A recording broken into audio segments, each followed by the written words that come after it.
being able to create something that really resonates with people, build an engaged community, you have to first provide knowledge. People want to know where you hone the skill set. Today we have Maia Regman, a proud Howard woman that has been empowered by her HBCU, the illustrious Howard University, to advocate for the advancement of all Black people. Maia uses her platform as a content creator to inspire creatives and empower entrepreneurs by combining her graphic design, photography, and videography skills. She's been featured in influencer campaigns for the United Nations, Fenty Beauty, Grubhub, and more, featured in publications such as Essence, Refinery 29, and HBCUDigest. She looks forward to leveraging her experience and network to bring innovative ideas and excellent execution as an account director at JUV Consulting. I said that right. Account director at JUV Consulting. And she's done all of this before even walking across the graduation stage. Bringing a whole new meaning to what it means to be a mogul in Gen Z. And that's my mentee. Thank you so much for tapping in with me and the TP Tribe. And I just want to start by welcoming you to the Pros on Process stage. The stars definitely aligned us in a mentee mentorship capacity. So to give the viewers context, my mentor christened me ready to take on mentees that she couldn't, and Maia was the first one that I got. And she mentioned that Maia reminded her of myself and thought that we would make a great match. And so when I first met Maia and she told me about all she did, I was honored that I was being compared to her because just like after a 30-minute conversation, I was just like, oh, she's taking over the world. My mentee is the bomb. And it took nothing for me to, plant into you and inspire you to even think beyond what you could have imagined for yourself. And so I'm just happy that I was even a part of that journey for you, that launching pad. And fast forward to today, and you're literally the queen of social media. I take notes from you on my own content. You already serve as the director of a Gen Z powered consultancy.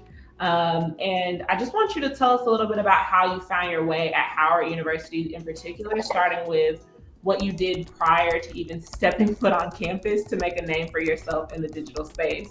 Wow. So when I was in high school, I was very inspired by what inspires a lot of just the descendants of immigrants, of having to work hard because everybody worked so hard and worked so long and they didn't get the opportunities that you got. So I was super driven by that. And in high school, once I decided that I wanted to do business, seeing that I didn't have anybody in my family that had done business prior to me, I was like, okay, well, I got to learn how to do it. So I started doing all of these business and leadership programs, which then taught me how to get my resume together, how to get my cover letter together. And I'm like 13, 14, 15 learning about this stuff. So once I got to be about 16, I started trying to do internships, and I was doing them in social media, marketing, event planning, nonprofit management, just anybody who was gonna let a 16-year-old work for them.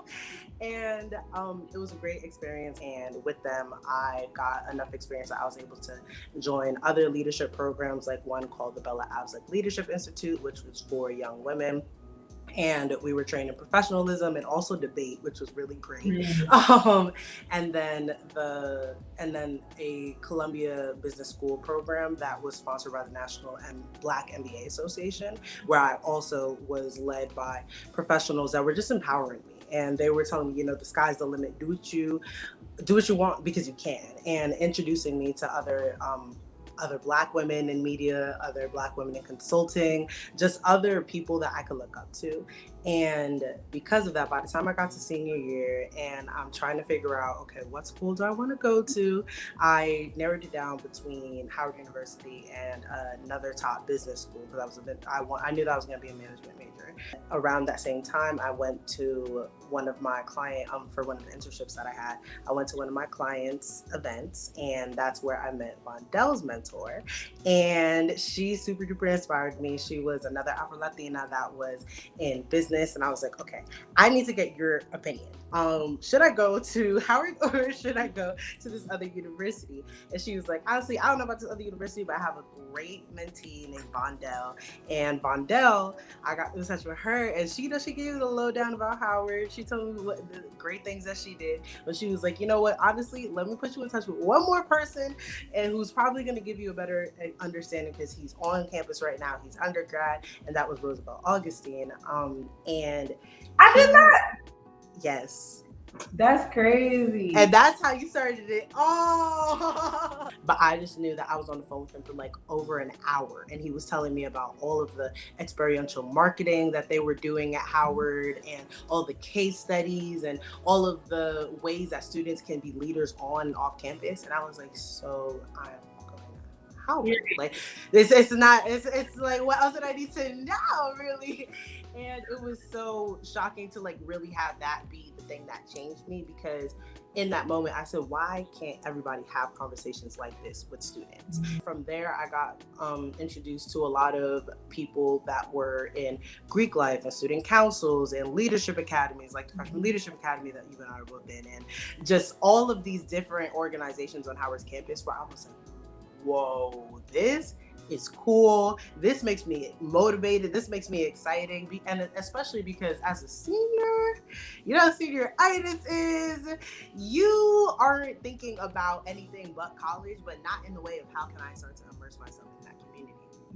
And that was incredibly important for me, because I saw through the little group me that we had with HU21 that there were so many people who were getting discouraged by the experience of not getting their acceptance letter on time, not getting their financial aid documents on time, not understanding who to go to, who to call to get the information about their major and their scheme, and just all those things that really are critical to retaining students from the acceptance letter to the actually getting them on campus, that historically Black universities do deal with, but not necessarily these other universities where their endowments are 10 times as large as us. Like, you get all your information in one package, call somebody, they answer, like it's very easy breezy, lemon squeezy, and it's not that case with Howard. And we talk about that, about how many people you see drop off from the group me when you join, or when you first get accepted, or people that tell you that they couldn't figure out how to get more scholarship aid, so they came, or it was a month before they got to campus and they realized that the money that they thought they were going to get, they weren't going to get. And I think it affects HBCU students proportionately, because a lot of us are coming from first generation backgrounds where we have to figure out college on our own, or low income backgrounds where we need to figure out how we're going to pay for this all on our own. So I wanted to kind of combine the beauty of the conversation I had with Roosevelt and with you and with all these other student leaders to motivate people to still want to come, while also helping them organize and get ready for the school year ahead of them. So immunization forms, here are the numbers that you need to know before you come to Howard. Here's a calendar of all the things that you need to get. And it wasn't necessarily me trying to like lead people. It was that I was getting that information myself. My mom is asking me, what do you need to do with your shots? I'm like, I don't know. Let me figure it out. And because of all the internships I had done, I had known email marketing. So I had a MailChimp list of like 1,700 students, because they had signed up from knowing about how important the email lists were based off of the social media, which I created to be incredibly engaging, because I was like, if I can figure out how to make this informative and entertaining, then I could keep people. Yes. And try to create an immersive experience. That's what you're most known for. Not only the fact that you went out your way to gather this information, but then you went above and beyond to make sure that the information was engaging and compelling and people wanted to consume it. Like, you probably had people that weren't even a part of the class just following the account because the social media graphics were popping. Like, yeah. So tell us a little bit about like your process for even learning how to create digitally, and advice you give for people who are navigating the space of building an engaged audience on social media. Absolutely. I think the biggest thing for people to truly understand is to build an engaged community, you have to first provide knowledge. And I think that's part of where a lot of people fall short, because they might be like, this is the business strategy for my new business, or here's my marketing strategy for my own page, and this is how I want to, become an influencer, and this is how I'm going to become a content creator. And it's so much more than, being a pretty face. It's so much more than providing, a laugh or jumping on a trend. People have to feel like they're actually gaining something from your community. And what 150 Bison, how different 150 Bison differentiated itself from previous freshman pages, because that's usually what they're called, because it only lasts your freshman year, is actually creating that information on a schedule. So while also finding ways to engage the audience and get them involved, and that creating that user generated content and having people feel like they see themselves on the page is so important. Mm-hmm. So on Snapchat, we would have these takeovers where I would have people from all over campus, every walk of life, everybody from organizations that were more about student advocacy, like Cascade, all the way to student council, just like really making sure that anybody could feel like they saw themselves, from the from students that were international to students that were part of the LGBTQIA plus community, to people who might have been one of 3 dance majors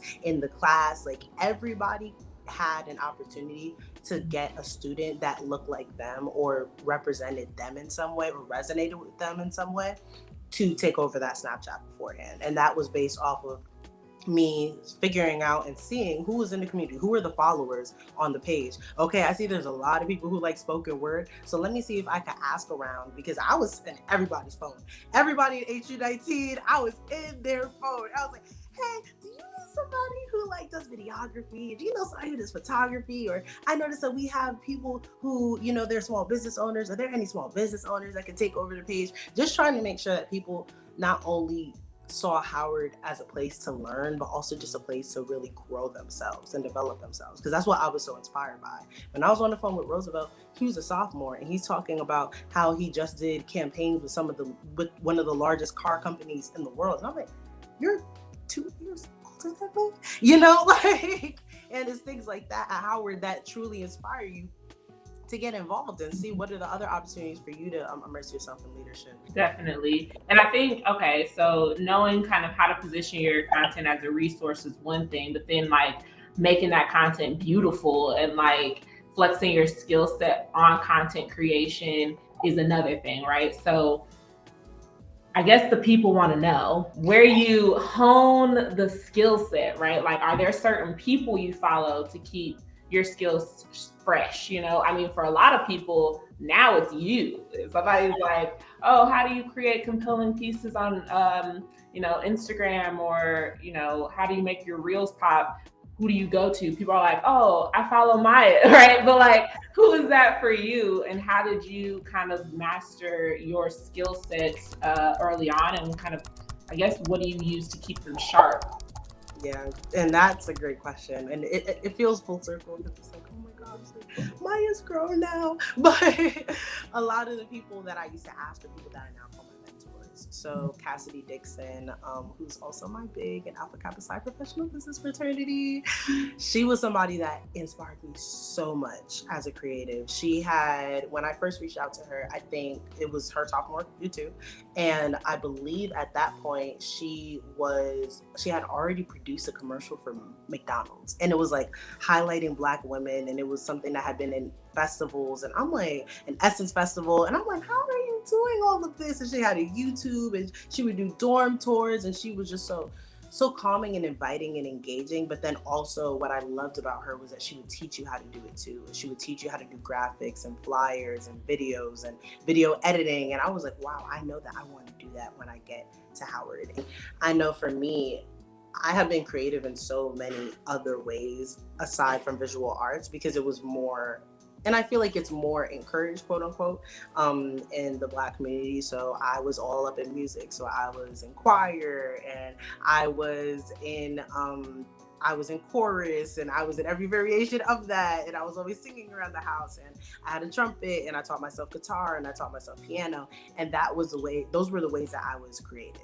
But aside from that, I knew that I wanted to get into photography, but nobody would buy me a camera. I remember I begged for years. Like I was like 11, asking for one, 12, asking for one. If you remember those like point and shoot cameras, I used to beg my mom to let me take pictures. And she'd be like, no, you're going to break it, which I probably was going to. But I never got to get into photography the way that I wanted to. I was always very very fascinated by videography, so I never got into that either because you need a camera to do that. And then graphic design, I couldn't even tell you what the brand of computer I had when I was in high school. So there was no way that I was getting into design. I got a free computer my senior year from the program that I did at Columbia, and I ended up breaking it my freshman year at Howard because it could not handle Photoshop. So it was like all of these different things that I was like, I know I want to learn, I want to teach myself, but I don't really know how to. So what I started doing was watching her tutorials, and then I started reaching out to even more photographers that were on Howard's campus, and I would save their work, and then I created a lot of opportunities for photographers to collaborate on Howard's campus as well. So I would be very involved with like trying to organize those shoots and helping them connect to models. And those were the ways that I kind of got into like producing and just like being behind the scenes, and then being able to try to figure out how can I talk about what I like about something visually and uplift creatives, even though I know I can't do it myself. So we ended up doing things like Do-Rag Day, which we had like probably 2 months into campus, and I had like, I think it was like 10 photographers do rag inspired shoots, and they all did their own creative twist on it. So things like that, where honestly like everything that inspires me is the people that are around me, and asking them about what is their process, and always making sure to support them as well. Outside of Howard, the people that I look up to, I feel like it's really two main people. I would say Donia Taylor, who is a part of a millennial. Like if Juve was for millennials, I feel like that's what her company would be. It's called The Digital Footprint, and I love the work that she does. I love that she does consulting for. She's done consulting for like celebrities, like people say 6 Lack but Black. But she's done consulting for him with his hot sauce. She's also on the advisory board for Four, which is one of the top influencer marketing agencies. They're data driven. I actually ended up writing about her in my application to Jude because she's somebody that I really could see myself being like in a couple of years. I want to be on advisory boards. I want to be helping large companies understand how to really resonate with Black people, because I think that we're a huge segment that's just largely ignored, and we're not represented always like in the accurate portrayals in the media. And then Laurice she just left Refinery 29 like a week ago, but she was over Refinery 29 Unbothered, which is Refinery 29's Black Voices group essentially. And they have a Facebook group that has probably thousands of Black women that are in media, and it's the community and the spaces that they've created that I love so much, because it's the first time that I've seen a group that's led by like a white magazine or like white institution, and it accurately portrays Black people and Black voices and the things that we care about, and it doesn't come off as cringy, and it doesn't come off as, hey sis, like the way that a lot of these other brands do, when you can tell that a Black person probably didn't write that, but they're trying to reach you. So that's what I love about her, because realistically, you won't always get the opportunity to work with Black businesses, right? Right now, I'm in a point where I try to do as much as I can to balance how many Black businesses I work with and then how many larger businesses I work with. But reality is that you have to work with these white institutions often to be able to gain access to a larger following and a larger platform. So that's what I love about what she does, because I feel like she's that perfect balance of creating her own agency and creating her own consulting for a lot of Black brands, while also utilizing the platform that she was able to create with Refinery 29 Unbothered. Definitely. And you listed some gems. I'm definitely going to plug in to the ones that I wasn't as familiar with, but I can echo on some Refinery 29 Unbothered. That is true to like the platform they've created. And I've tapped into that as a resource myself multiple times, and also position myself as a resource for people through that platform. And I think it is such a community and a mutual exchange marketplace vibe that it feels like you really are kind of uplifting people even as you climb. So definitely recommend people tap in on those recommendations. And for people that are looking to understand a little bit more about the tools that you use. So people aside, you actually end up maybe downloading some tools that help make your photos pop, or editing software that kind of makes you stand out. For people that have a little bit more of a budget, because that's what we're giving right now, if I'm being real, what tools do you recommend for creators that are just wanting to stand out a little bit more? I already know that there's a lot of functionality even within some platforms like Instagram, or TikTok. There's a lot of editing capabilities there. But there's always some other stuff outside of those realms that I think give a little bit of an edge that you allude to on your page. So what are some of those for people that are curious to learn more? And it's really at the palm of your hands. Like, being able to create engaging content and engaging visual content is so much more accessible than it was in previous years, because, for example, the Adobe Suite is discounted for students. So things that I would recommend for somebody who's really trying to get more into like longer form content, for example, like YouTube videos or maybe IGTVs where you do need to really be on a computer or iPad because you're working with the longer video, would probably be Final Cut and Adobe Premiere. I think that those are two great softwares that have really helped me expand the work that I do when it comes to longer form content. I would also recommend Adobe After Effects for anybody who's interested in kinetic typography. That's actually the first software that I learned because I used to like doing lyric videos. So that's actually what got me into it. But then I realized that it's just also really great for just having anything that's going to be moving, like anything that's really going to be visually engaging. For shorter form content, I would recommend Adobe Rush. That's also included in the Adobe Suite. What I love about it is very it's very user friendly, and it's very similar. I would also say BeatLeap and Video Leap. Those are also some other video content, video apps that I have premium subscriptions for, because it really is an investment and it hurts every month, but I really do recommend them because I think those are the things that make my content stand out to people. Something that I share often when I give advice to creatives is you have to be okay with being broke sometimes, and it hurts. But what matters is that, because the reality for a lot of us Black creatives, and that's why I'm so avid about supporting us, is that we're not just doing photography. We're not just doing videography. Oftentimes we're trying to create our own unique multidisciplinary way of combining all of these and creating a unique voice with that. Oftentimes we're still balancing school while we're doing it. Oftentimes we're still balancing a whole bunch of jobs while we're doing it.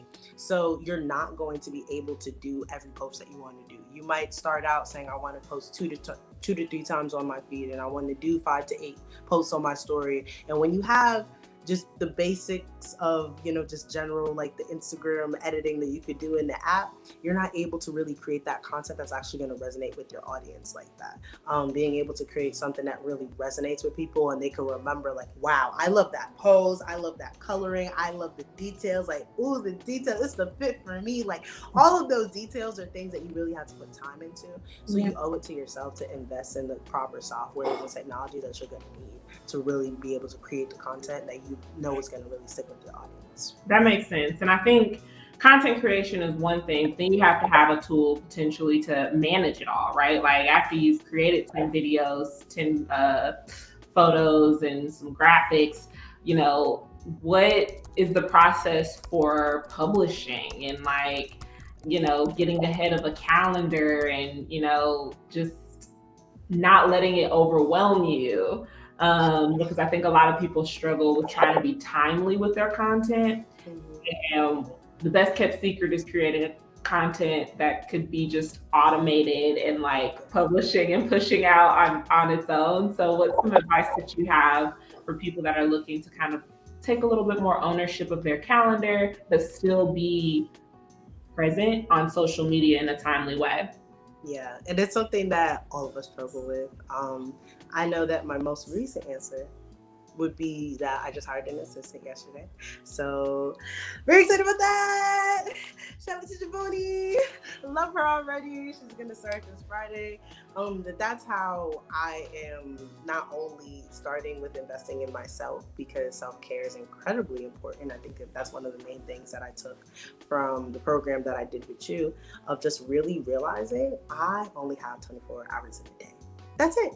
That's all. That's it. I can't buy anymore. Like, that's really it. There aren't any of that in the back. Like, there aren't any on clearance. Like, I only have 24 hours in a day. So it's important for me to figure out, do I really feel happy about the amount of sleep and the quality of food that I'm eating? And am I exercising right? Am I getting time to talk to friends and family? Like, am I actually getting time to do those things? And the answer for some of them was, yeah, absolutely. And then the other was, no, absolutely not. Like, you don't get to talk to grandma as often as you want to. You don't get to check in on your sister as often as you want to. And it's things like that where, if I know that I feel so passionately about building a community and really making sure that all of my relationships are meaningful, I have to be at 100%. Like, you can't pour from an empty cup. It's impossible. So the things that I would recommend for people is really ask yourself, what do you see yourself you're doing in a year? What do you see yourself doing in 5 years? What are the things that you see yourself doing in 10 years? And keep yourself accountable, but don't let anxiety win. Don't let imposter syndrome win. Don't hold yourself to unnaturalist standards. Like, for me, I know that I've been working my entire time at Howard. I was freelancing, I was supporting myself, and those are things that I just recently started to give myself grace on. Like, it's hard for me to say I've been in influencer marketing for as long as I have and be like, I could totally have way more followers than I have. But also remembering, how was I going to do that when I was working off of 2 to 3 hours of sleep? How was I going to do that when I was involved in every org, when I was running 150 Bison, when I was working 2 and 3 jobs, when I was barely eating, when I was barely sleeping? Like, those are things that obviously I wasn't going to be able to really invest in myself the way that I wanted to. So really first giving myself grace and remembering, like, just because I had a goal doesn't mean that I can't reach it. And I think that was a great reset that COVID gave me, because I was only supporting myself and I really had the time, because everybody was at home, to create the content that I wanted to. So I was doing my 2 to 3 feed posts a week, and I was getting outside and I was posting my stories and I was creating reels, and I ended up growing my platform by like 3,000. Well, I guess a combined probably over 10,000 between Instagram, Twitter, and TikTok, just because I started to realize I have to take care of myself first. And if I don't, then I'm not going to have the energy to post. I'm not going to have the energy to come up with the caption. And especially once I got diagnosed with ADHD, I realized, oh, so I really was being too hard on myself, because I didn't have every resource that I thought that I did. So those are just some things I would recommend. Like, really take care of yourself first. And I think that a lot of people, especially because we're in a new economy where it's very skills based, we don't give ourselves the grace to understand that we don't have the same resources that white people do when they get into entrepreneurship. They have a mother and a father and a grandfather and an uncle and a country club that they could go to ask about, how do I start a business, and teach me about LLCs, and teach me about what the difference between sole proprietorships, and how do I not get caught up with taxes, and how do I, like, all those questions, they have those answers in their immediate resources. They're able to ask somebody that question and get an answer. And for us, we are taught that we need to find something stable, that we need to find a stable 9 to 5. We're taught that being a creative is not profitable. We're taught that you kind of outcast yourself when you're asking people to support your business. Like, realistically, supporting Black businesses really did have a large stigma, and it kind of does to some people, until about 2 years ago. Before that, it was not cool, quote unquote, to be sharing your friend's work, which didn't make sense. But now we've had those conversations about how, supporting Black creatives is supporting our community. It's recirculating dollars. It's, buying from your friend is more meaningful than buying from, a large retail corporation. So I think that the dialogue has also helped, and that needs to stop people from not wanting to pursue their dreams. Like, just because you think your friends aren't going to support you, doesn't mean that your audience isn't somewhere else. And I think that being able to harness social media and understand social media and learn social media, you realize that your audience is there. It might not be on Instagram. It could be on TikTok. There are people who have 2,000 followers on Instagram and they have 1 million on TikTok. So just understanding that you are not alone and your community's out there is one of the biggest pieces of advice I'll probably give somebody. Definitely. And I think you've done a really good job of just positioning your subject matter expertise in a way that gets you noticed, right? So you've been able to have brand partnerships and sponsorships and all of the things that I think a lot of influencers strive to be able to put on their resume. Can you give some tips for people who maybe want to explore that avenue of content creation where you take it a step further than I'm just like holding up this bag because it's my friend's bag, but no, like said friend is now paying you to do these things, or like, you know, you've moved into a category of like monetizing your platform. What advice do you have for people that are looking to do the same? Absolutely. So I'm a micro influencer. I believe, maybe I'm at 5.5K on Instagram right now. I believe I'm at 6,000 on Twitter, and then I'm at 3,000 on TikTok. And which overall, I'm a micro influencer across the board. If you want to count 150 Whites, we're at 9,000 followers, which is still under 10,000, right? But it's had a huge cultural impact. And what I've realized is the reason why people stand by me and they support me and they share my content, and I have the same engagement rates, if not better engagement rates, than people that are 2, 3, 4 times, 5 times larger than my platform, is that I'm authentic and I know who I represent. And I think that that's something that people don't really fully tap into. I understand that my niche is Black creatives and Black entrepreneurs. So what I am always trying to do is provide something that's going to be meaningful for Black entrepreneurs and Black creatives. People know that I might not post on my story every day, but if I post on my story, I'm probably giving you a tutorial. I'm probably giving you a tip. I'm probably giving you something that's going to be useful for you, something that you can save, share, screenshot. That's something that people will tell me months after I posted something. Oh girl, that tip that you gave on Golden Hour, I'll be using it on all my pictures. Sometimes people will send me, oh my gosh, I can't even count how many people will text me a selfie and be like, Maia, can you edit this for me really quick? Like, I tried to do your thing and I think it looks good, but like, tell me, do you think it looks good? And I'm like, yeah girl, it looks good. Like, really understanding that it's so important to give people stuff that's actually relevant to them. And I think that that's where some people fall short. Like, yes, we want to see your selfie. Yes, we want to see you shaking booty on a yacht in Dubai. Like, that stuff is fun, but what are you doing that's really going to make somebody see themselves in you? And I think for me, something that I'm so honored to get across the board by people my age, younger than me, older than me, is that I inspire them.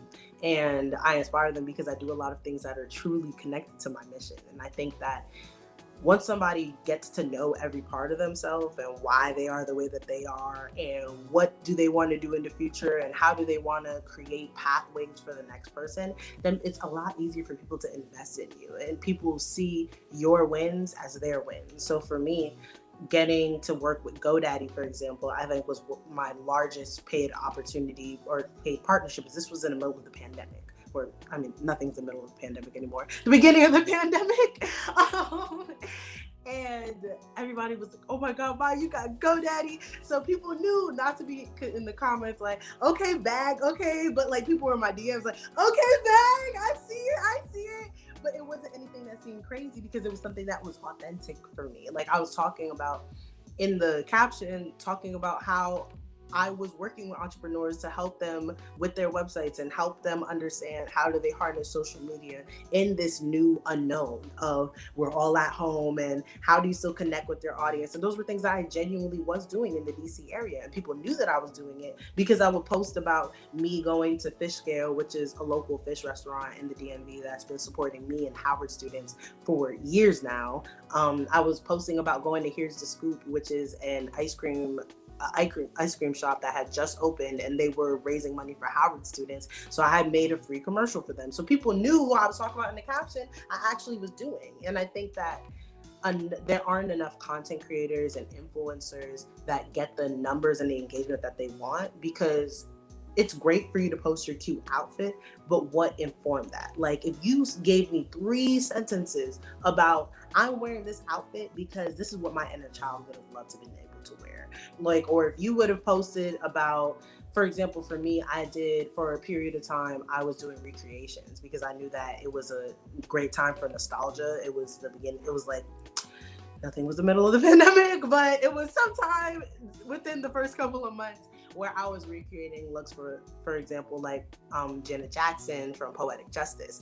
And I wasn't just like, oh, I did the hairstyle. Look, everybody, it's cute. But what I was talking about were the ways that Janet Jackson inspired me as somebody who was a leader and a pioneer in the music industry, in the film industry, and just overall as somebody who was bold and creative, and she knew how to harness being, alluring while also being somebody who also like did a lot of philanthropy at the time and was cutting edge and an innovator in music.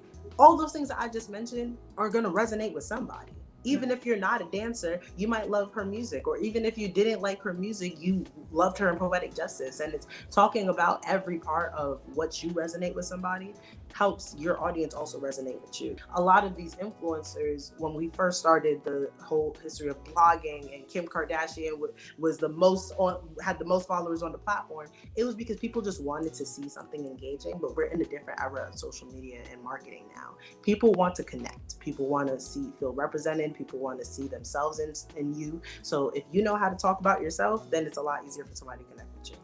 Anybody who hasn't gone to your page and kind of just done a slide through should, but I think you really do capture the essence of being authentic and true to your voice and your audience. And so that I think anybody can get from being on your page for 5 minutes. And then that does, obviously, when you hone in on your own narrative, right, that then allows you to differentiate yourself naturally from the noise out there. So your platform is definitely carving a lane, a space that otherwise is underrepresented, but you are making it safe for more Black women to be themselves and go out and like be intentional while also fully providing resources within your authentic voice. It's like the best of all the worlds. And so obvious to me why you would already be a director at a consultancy, and you haven't even graduated from college. So tell us a little bit more about how you were able to position yourself for the role and what you're hoping to build given this new platform that you have at JUV. Wow. So I'm loving all the work that I'm doing at Juve. Currently, my biggest client is Geneva, which is an alternative to GroupMe, which everybody who goes to Howard knows. You use GroupMe. That's where you get into all the chats. That's where you connect. That's where you might find your little freshman week bae. But GroupMe has a lot of glitches. And people don't want to go to Slack because that's where you do your internships, and that's where it's just very work oriented. And Geneva is a great combination of GroupMe, Slack, work chat, just any group messaging platform that you have, while also incorporating these new these new features such as audio features, and where you could join an audio room similar to Clubhouse, and you can also join a video room similar to House Party. Like quite literally every app that you were doing and all these different things to connect with people, it's all one app now. And I'm currently launching a campus ambassador program at Howard, Spelman, Harvard, Columbia, Yale, NYU, and a select few other schools. And it's a great opportunity to be able to connect and also amplify Black voices at these universities, giving them paid opportunities to be ambassadors, because that's something that we don't talk enough about. Ambassador programs and how often they are very white, and they are only going to these white schools. It's only recent that some schools are getting, some HBCUs are getting, for example, Victoria's Secret Pink chapters or Bumble chapters. Just these ambassador programs that are so widely known at other universities are just now understanding, like, wait, hold on.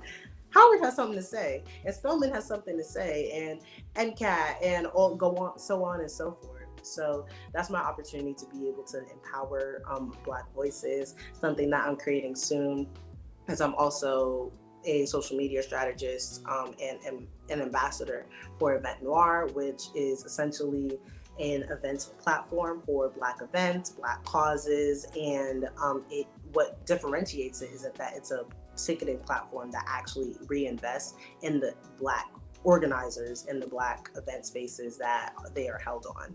And they're currently in Techstars, which is a great accelerator program for tech startups. And they recently just really tapped into, okay, it's really important for us to be creating communities. So something that I'm starting very soon with them. I'm very happy about it. Just sent an email about it a couple of hours ago. But I'll be creating a home on Geneva with Event Noir to create a home for Black creatives. So Black creatives across the country and the world can start to connect with each other and offer resources and tips and tutorials and just connect and figure out who you could shoot with and who's in your city that you may not have known about. And those are things that I was already doing on my own platform. It's not very rare that I'm tagging multiple brands in a post because I see how we can have these different intersections of companies and cultures and people that can probably work with each other, but they haven't figured out how. And I always try to back it with, my overall mission of inspiring creatives and empowering entrepreneurs. So creating spaces for people to have those dialogues is something that's not really new to me, very true to me, but it's something that I love to do, that I always encourage other creators to do.